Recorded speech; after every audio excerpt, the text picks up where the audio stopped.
Hello everyone, welcome back to another episode. Let's play Pokemon OmegaRuby. I'm your host, ThePikaWu. In the last episode, we kind of went through the fiery path, tried to get a little bit further into Route 111, and we're going to be doing a little bit of the same today, making our way into Route 113, which is the route just before the next town. Due to some of the things that we do, it kind of took up enough time to prevent us from getting too much further into Route 113. So, yeah, we won't be making it to Fall Arbor today, but we will be introduced into secret bases as well as a few other things. So, nothing too exciting, of course, but still a few new things. So, yeah. And I actually had to look into a few things, one of which being if they had something similar to the original, like Ruby, Sapphire, Ruby, Sapphire, Emerald, where originally you didn't get something from the third gym badge, where it's like, oh, you know, level 40 or higher or whatever, because whenever it comes to the second gym leader, you get the ability to have every Pokemon that's level 30 or below to obey you. So I was like, we're getting dangerously close here with Metang, you know, being very close to level 30, and I wanted to make double sure on it, and apparently I guess I didn't see it whenever the text came up when we beat Watson. I don't remember, of course. Maybe I did, and I just, you know, either A, didn't pay enough attention or just forgot about it and started worrying over it, of course. And apparently the third gym badge in OmegaRuby and AlphaSapphire does grant you the ability to use Pokemon that are level 40 or below, traded or otherwise, to, you know, make sure they don't disobey you. So Metang's still viable. Anyways, as I think I mentioned in the last episode, we're going to be introduced into a new character here. This character's name is Arun. I think that's how you would pronounce his name. And I find it funny that whenever they actually do the little cutscene thing here and introduce you, you actually hear the secret base like theme. Every time you go into your secret base, you're going to pretty much hear this music. So yeah, and technically they're not really secret bases anymore. They're apparently called super secret bases. And of course you'll also be getting the TM for Secret Power, TM94. Believe it or not, this is actually kind of like a useful HM, quote unquote. You can give this to something that just has a move that you probably don't care for. And it'll actually have a very huge benefit. So we'll get to that in a second, of course. What we're going to be doing right now is Arun's going to be coming here showing us what the secret base looks like. He's also going to give us a few decorations, quote unquote, and he's also going to make this our default base for now. It's funny because he kind of just now decided to be like, oh hey, who are you? You know, he kind of gives you like this thing to say, oh, when you're happy or whatever and all that other crap. And you can change these whenever you want, of course. So I'm just going to leave it as, you know, that for now. But yeah, that'll be something. And like he says, I'll give you the secret base, etc. And then you hear him kind of put things together. You'll take notice that there are 5 little like foot mats over there. Those are for if you want to invite some of the other people from other secret bases into your base as sort of like, you know, friends, so to speak.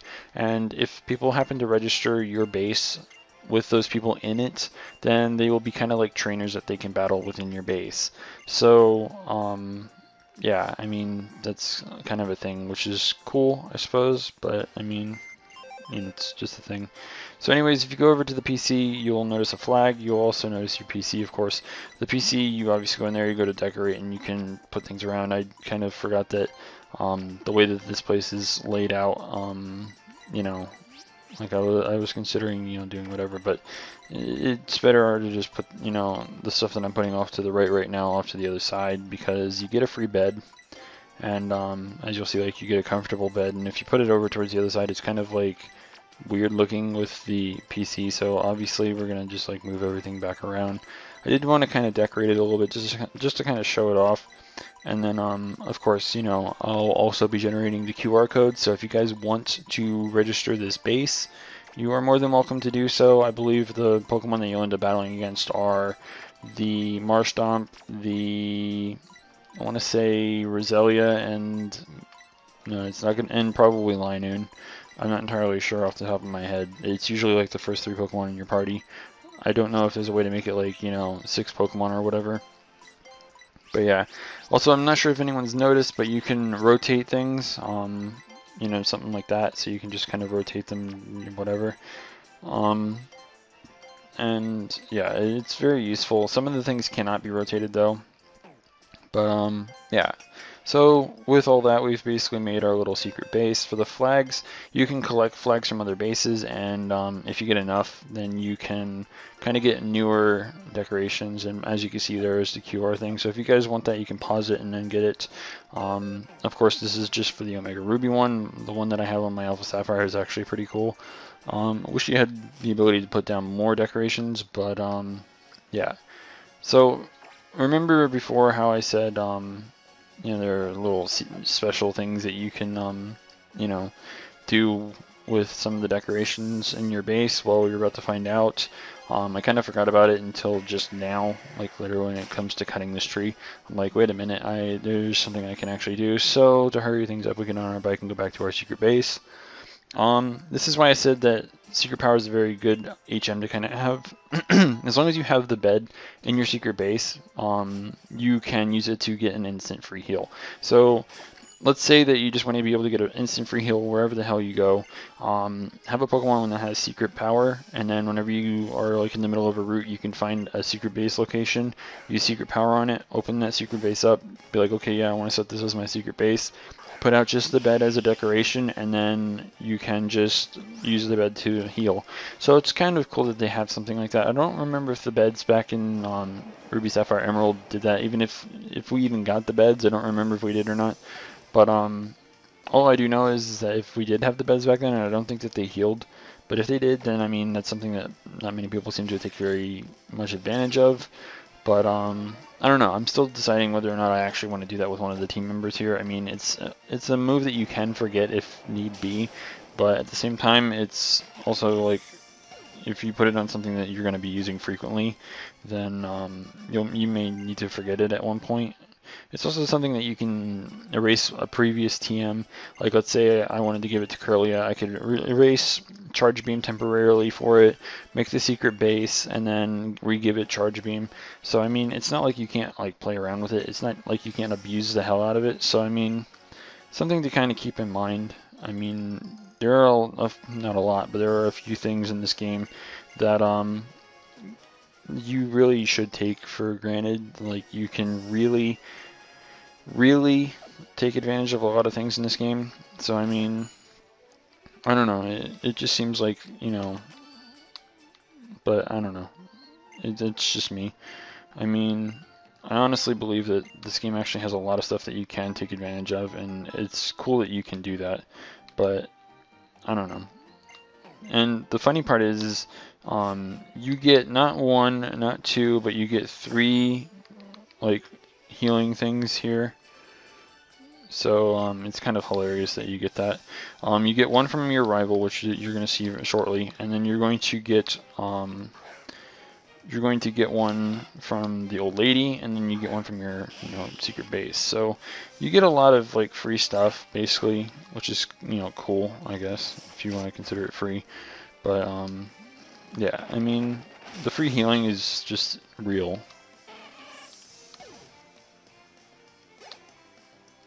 But yeah, I mean,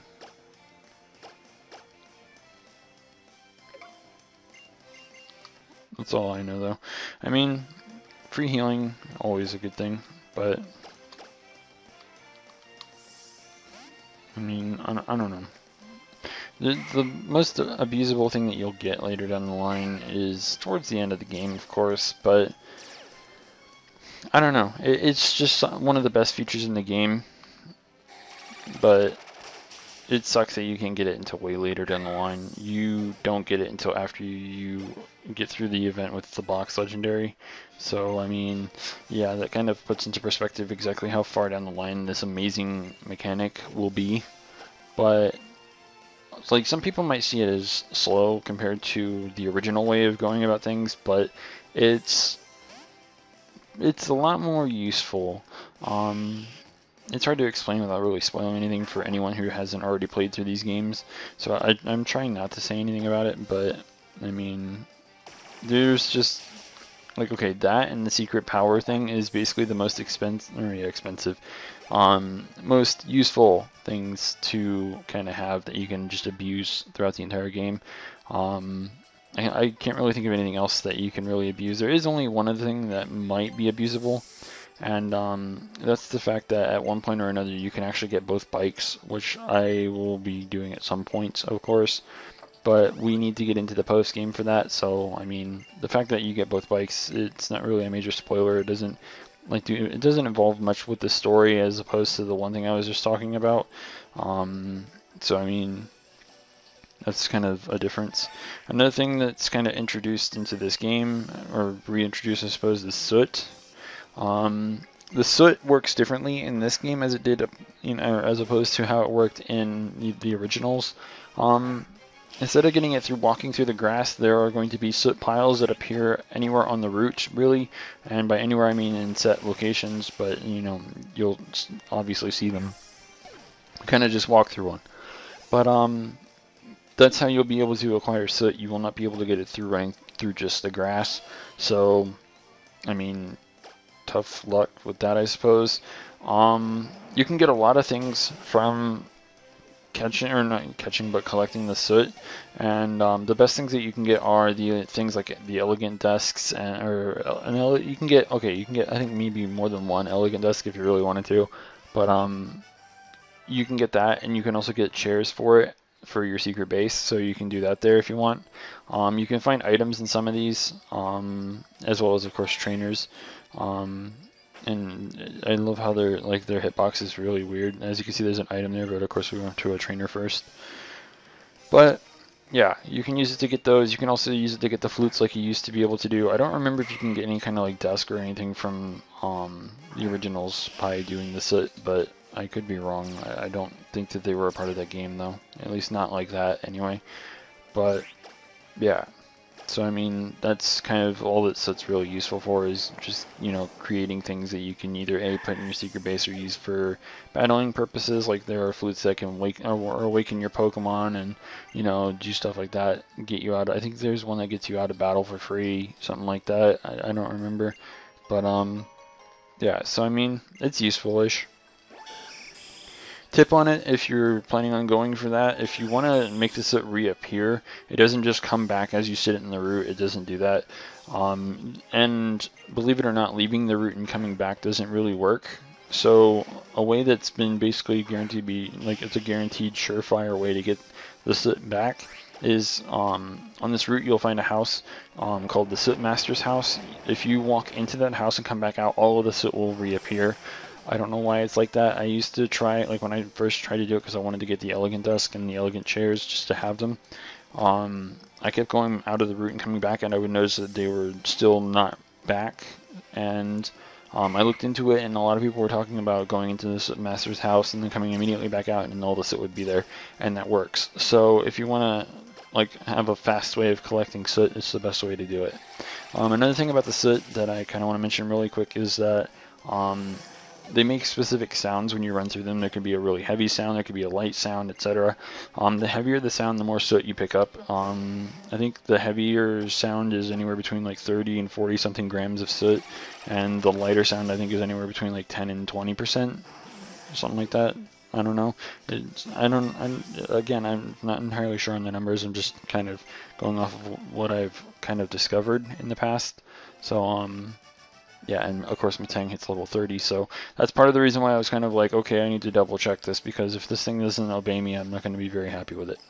But yeah, so anyways, since we're pretty much out of time, another trainer would probably take another minute and a half, and we really don't want to do that. So yeah, in the next episode we're going to continue on Route 113, visit the Soot Master House, and hopefully make our way to Fall Harbor Town, and inch ever closer to the next gym. So yeah, be sure to stay tuned for that if you haven't already. Don't forget to rate, comment, subscribe, and until next time, this is the PokeGamer signing out.